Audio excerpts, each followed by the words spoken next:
सब लोगों ने अपने जीवन में बाबा विश्वनाथ के दर्शन किए होंगे, मैंने भी किए हैं, आज भी किए हैं, लेकिन जो मुझे दिखाई देता है उसे आप क्यों नहीं देख पा रहे हैं?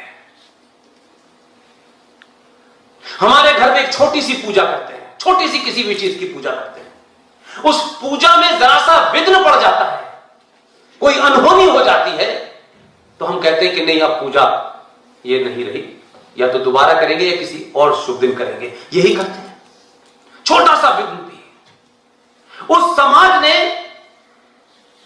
आप चाहते हैं कि भगवान के मंदिर जाएं और भगवान आपको आशीर्वाद इतना दें, आपको, आपके राष्ट्र को, आपके शहर को फल फूलों से भर दें, खुशहाली से भर दें, लेकिन मुझे बताइए, क्या मैंने सोचा हम कितने कायर लोग हैं? क्या हमें कभी इस बात की गिलानी नहीं होती है कि जिन शास्त्रों के हिसाब से मंदिरों का निर्माण होता है, तो पूरे देश में जहां जहां महाकाल के मंदिर हैं, जहां जहां बाबा विश्वनाथ विराजमान हैं, उस मंदिर के सामने, उस बाबा विश्वनाथ की मूर्ति के सामने एक नंदी बैठा होता है। मैं इस मंदिर में जब भी जाता हूं तो उस नंदी की तरफ देखता हूं। अगर ये जीवित होता तो कहता कि मेरे सामने बाबा विश्वनाथ है, ये मस्जिद कहां से आ गई? क्या उस नंदी की लाचारी में आपको कभी दुख नहीं होता?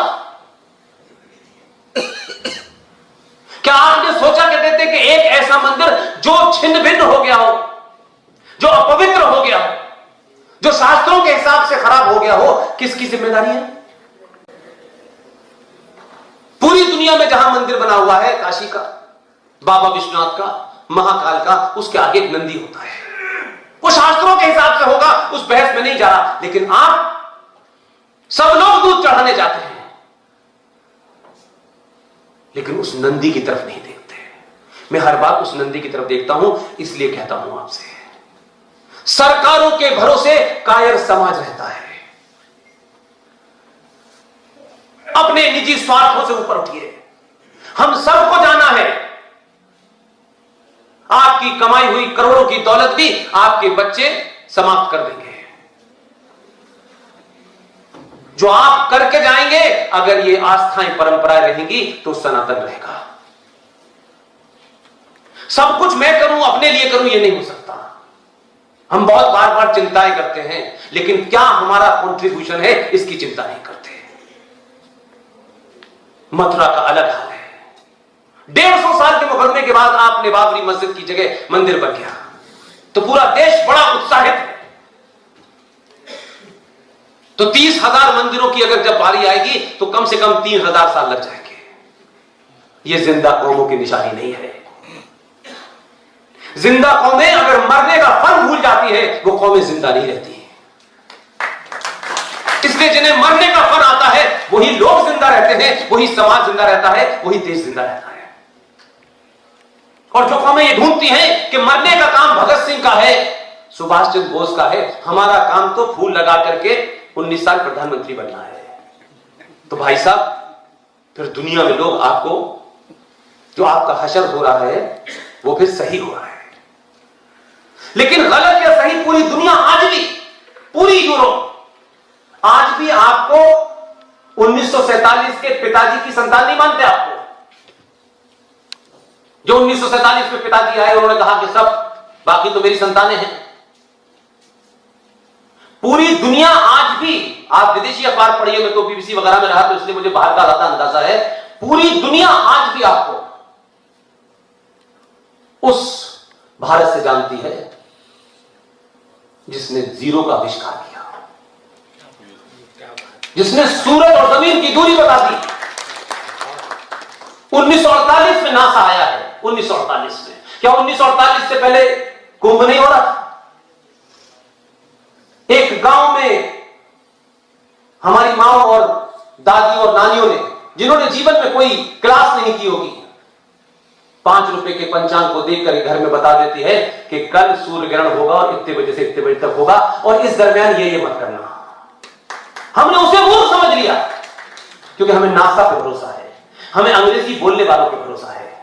आज वो हमको बता रहे हैं ऑर्गेनिक फूड खाना चाहिए, इसलिए हमें समझ में आ रहा है ऑर्गेनिक फूड। अरे हम तो ऑर्गेनिक ही फूड खाते थे भाई, लेकिन पूरा समाज अपने बच्चों को सेंट फिडेलिस कॉन्वेंट स्कूल में दाखिल कराने के लिए भागा जा रहा है, भागा जा रहा है। हमें आधुनिक शिक्षा चाहिए। शिक्षा का मतलब क्या है? मार्कशीट पे 100 में से 100 नंबर आ जाना, नौकरी में जाना, समाप्त हो जाना। आपने अपनी बुद्धि का इस्तेमाल एक सिस्टम के लिए क्या चले गए? राष्ट्र के लिए क्या किया आपने? वो तो अगर आप नहीं होंगे तो आपसे कमतर आ जाएगा। और अब तो ऐसा ऐसा आ गया है कि 22 में 100 में से 22 नंबर है, वो भी डीएम बना हुआ है, तो राष्ट्र वो भी कर रहा है। 1991 में जो प्लेसेस ऑफ वर्शिप एक्ट आया, उसको हमारी टीम के एक साथी विष्णु शंकर जैन ने चैलेंज किया है, सुप्रीम कोर्ट ने एक्सेप्ट कर लिया। मेरी विनती है आपसे, मैं बार बार एक ही बात कहता हूं, ये हिंदू राष्ट्र शक्ति के लोगों से मैंने कहा, रिजवी साहब से भी मैं यही कहता हूं कि अगर आप लिख सकते हैं तो लिखिए,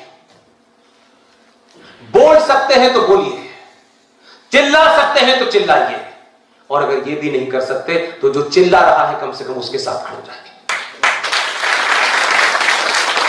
मैं नहीं जानता आपकी क्या क्षमता है, क्या योग्यता है, हर आदमी अपनी क्षमताएं जानता है। जिंदगी की तकलीफें हम सबको भी हैं।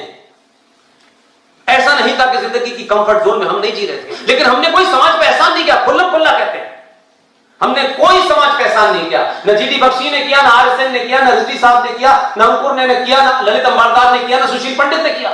किसी ने आज तक आपसे यह नहीं कहा होगा कि हमने बहुत बड़ा एहसान किया है। हमें यह लगता था कि इस समाज के सामने हम क्या कर सकते हैं, क्या हमारी भूमिका हो सकती है। हमें से कोई करोड़पति नहीं है, सब मिडिल क्लास के लोग हैं। हमने कभी सार्वजनिक तौर पर नहीं कहा हमारे घर का खर्चा कैसे चलता है, हमने नहीं कहा, क्योंकि ये हमने अपनी मर्जी से चुना है। अपनी मर्जी से कई लाखों की नौकरी छोड़ी है, किसी पे एहसान नहीं किया है। इसलिए कि नौकरी तो करोड़ों लोग कर रहे हैं। जो नौकरी नहीं भी करते वो भी जिंदा रहते हैं, वो भी भगवान उन्हें अपने समय से बुलाता है, और जो करोड़पति होते हैं उनको भी भगवान बुलाता है। लेकिन उसके बाद क्या है? तो हमने अपनी भूमिका को चुन लिया है। हम समझते हैं कि इसको हम ईमानदारी से करते रहें, पूरी ताकत और शिद्दत के साथ करते रहें, और लोगों के सामने उन बातों को रखें जो लोगों को पता नहीं है, जिसकी वजह से गुमराह है, जिसकी वजह से इस देश में माओं को लगता है, हमारी बहनों को लगता है, इस देश की बेटियों को लगता है कि 70 mm पे दिखने वाली जो लड़की है वही खूबसूरत है। इसलिए तैमूर की अम्मी को हमने मान लिया है कि वही खूबसूरती की मिसाल है।